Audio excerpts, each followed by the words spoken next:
पहले बाजार का एक चेक ले लेते हैं, जहां पर फिलहाल अगर हम देखें तो निफ्टी नए शिखर पर इंट्राडे के लिहाज से अगर हम देखें तो 24,600 के पार पहुंच के वहां से फिलहाल थोड़ा सा 24,587 के लेवल्स दिखाई दे रहे हैं और क्लियरली सपोर्ट मिल रहा है पीएसयू बैंकों में, जहां पर हम देख रहे हैं कि खरीदारी है। लेकिन उसके बावजूद भी अगर आप बैंक निफ्टी को देखें आज तो ये सपाट कारोबार करता हुआ दिखाई दे रहा है और फिलहाल 52,313 के लेवल्स काफ़ी फ्लैटिश लेकिन हरे निशान में बैंक निफ्टी और फार्मा इंडेक्स की ओर तरजीह दीजिएगा क्योंकि एक साल की हाई पर यहाँ पे कारोबार हो रहा है।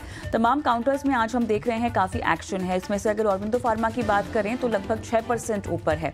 इतना ही नहीं, हम टायर शेयरों को भी आज के सत्र में रफ्तार में देख रहे हैं। काउंटर्स जहाँ पर एक्शन है, जेके टायर लगभग 8% भागता हुआ दिखाई दे रहा है।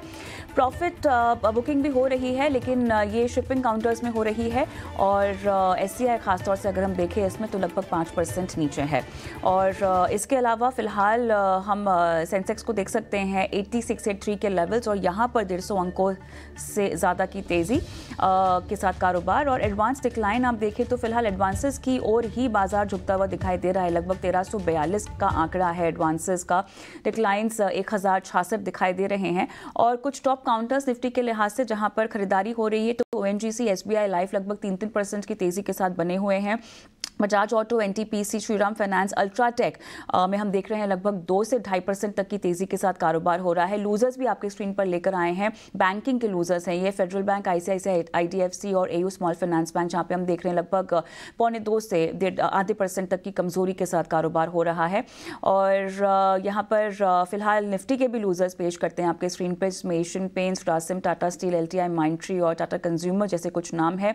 1.5 से 1% तक की कमजोरी इन तमाम काउंटर्स में हमें आती हुई दिखाई दे रही है। और चलिए इसी के साथ हमारे सहयोगी अंश भिलवार भी जुड़ गए हैं मार्केट का एक मिड डे मार्केट का एक राउंड अप लेकर हाइलाइट्स बताने के लिए। अंश, तो बाजार ने भले ही यहाँ पर इंट्राडे पर एक नया हाई तो छुआ है लेकिन बैंकिंग मेरे ख्याल से काफ़ी परेशान कर रहा है बाजार को, आगे जाने की स्थिति में थोड़ा सा रोड़ा ला रहा है। बताइएगा कहाँ पर किस तरह से सेक्टर वाइज एक्शन में है बैंकिंग स्पेस से अगर शुरुआत हम करें तो? जी, बैंकिंग स्पेस से शुरुआत करें तो वैसे तो निफ्टी बैंक पहले थोड़े सा ऊपर था लेकिन थोड़ी सी बिकवाली इसमें नजर आई, ऑलमोस्ट फ्लैट ट्रेड होता हुआ नजर आ रहा है। लेकिन अगर बेस्ट सेक्टर परफॉर्मेंस की बात करें तो यहाँ पे पीएसयू बैंक इंडेक्स नजर आता है जो कि करीबन 2% की तेजी के साथ ट्रेड करता हुआ नजर आ रहा है। अगर इसके लिस्ट में देखें तो यहाँ पर सबसे पहले तो इंडियन ओवरसीज बैंक नजर आता है जिसने कि एक reverse head and shoulder chart pattern से बहुत ही अच्छा ब्रेकआउट दिया है। दूसरा स्टॉक यहाँ पे सेंट्रल बैंक का नजर आता है 4% की तेजी, साथ ही साथ cup and handle chart pattern से काफी अच्छा ब्रेकआउट देता हुआ नजर आ रहा है। तीसरा स्टॉक यहाँ पे यूको बैंक का नजर आ रहा है 5% का उछाल, साथ ही साथ इससे चार्ट में भी देखें तो 11 सेशन से कंसोलिडेशन में फंसा हुआ था, वहां से भी ब्रेकआउट देके अच्छे पॉजिटिविटी के साथ ऊपर जाता हुआ नजर आ रहा है। वर्स्ट परफॉर्मिंग तो कोई इंडेक्स नजर नहीं आ रहे हैं तो काफी पॉजिटिविटी आज नजर आ रही है।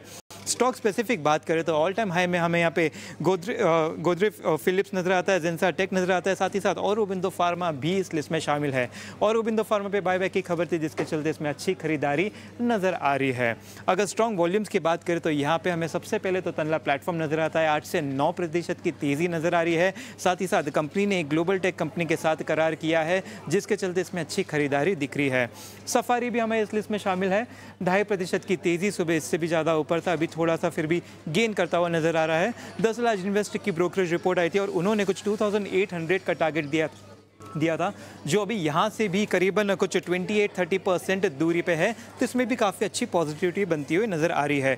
रूट मोबाइल भी देखें तो 8 सेशन की कंसोलिडेशन से ब्रेकआउट देके 6% की तेजी के साथ ट्रेड करता हुआ नजर आ रहा है। टॉप डिलीवरी स्टॉक्स देखें तो आज क्रिसल, देवयानी इंटरनेशनल, अजंता फार्मा में काफ़ी अच्छी तेजी हाई डिलीवरी के साथ नजर आ रही है। क्रिसल के दरअसल नतीजे भी आने वाले हैं और नतीजों के पहले ही हम यहाँ पे देखें तेजी नजर आ रही है, साथ ही साथ भारी डिलीवरी के साथ, तो यहाँ पे काफ़ी अच्छी पॉजिटिविटी बनती हुई नजर आ रही है। तो इन स्टॉक्स पर नजर रखें। शुक्रिया अंश इस पूरे market mid day market actions को बताने के लिए। और हमारे साथ मार्केट एक्सपर्ट भी जुड़ गए हैं, अवृद्धि इन्वेस्टमेंट के विवेक करवा। विवेक, हाय आफ्टरनून, स्वागत है आपका। और मिड कैप स्मॉल कैप से मैं शुरू करना चाहती हूँ। मेजर इंडेक्सेस के मुकाबले हम देख रहे हैं तो इनमें ज़्यादा एक्शन है इन टर्म्स ऑफ इंडेक्स। अगर हम देखें तो आधे % मिड कैप और स्मॉल कैप यहाँ पे कारोबार भी कर रहे हैं। उसके बावजूद भी अपना हाई छूने के बाद थोड़ा सा निफ्टी हम देख रहे हैं कि अब नीचे ट्रैक करता हुआ दिखाई दे रहा है। कैसे पढ़ेंगे आप हफ्ते की शुरुआत को, आज की चाल को? देखिए, जितना भी बोल सकते हैं ना कि ओवरलोड है बाजार में या फिर ओवरबॉट सिचुएशन है, उसके मुकाबले आप अगर देखो तो बाजार में कोई करेक्शन नहीं देखने को मिल रहा है। ये बहुत बढ़िया चीज है, पहली चीज।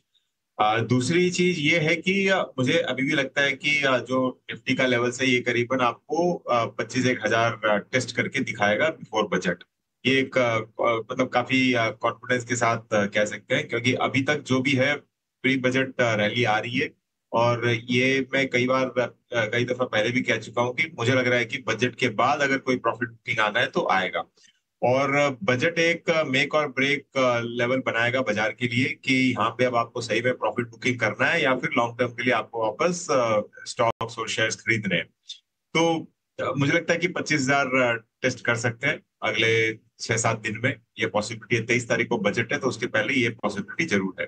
तो मैं तो ओवरऑल बुलिश हूँ। अब देखिए, जो मिड एंड स्मॉल कैप में हो रहा है, ये आज भी जो रिटेल इन्वेस्टर पार्टिसिपेशन और इंटरेस्ट है ये ज्यादा मिड एंड स्मॉल कैप में ही है अभी भी। तो इसके लिए वहां पे बाइंग दिख रही है, लेकिन वैल्यूएशन वाइज कंफर्टिंग लेवल नहीं है। मिड एंड स्मॉल कैप में आपको बहुत सावधानी, बहुत बहुत स्टॉक स्पेसिफिक रहना पड़ेगा, ये बोल सकता हूँ मैं। और अगर आप सेक्टोरल पे अगर मुझे पूछो व्यू, तो मुझे तो पीएसयू बैंक्स अभी भी अच्छे लगते हैं। इनफैक्ट पीएसयू बैंक इंडेक्स आज अच्छा है। बैंक निफ्टी चाहे अच्छा नहीं करे क्योंकि प्राइवेट बैंक अच्छे नहीं कर रहे, लेकिन पीएसयू फिर भी आज अच्छा कर रहा है। तो सिलेक्टिव पीएसयू बैंक्स और जो लार्ज कैप प्राइवेट बैंक्स है वो भी अच्छे लग रहे हैं। तो मुझे लगता है कि बजट तक ये यहाँ पे आपको जो बोलते हैं ना मार्जिन ऑफ सेफ्टी, वो जरूर है। लेकिन ओवरऑल आप अगर आंख बंद करके इस बाजार में लोगे तो करेक्शन बहुत जबरदस्त पिट सकते हो। तो इसके लिए मिड एंड स्मॉल कैप से थोड़ा सा सावधान रहना है और स्टॉक स्पेसिफिक रहना है।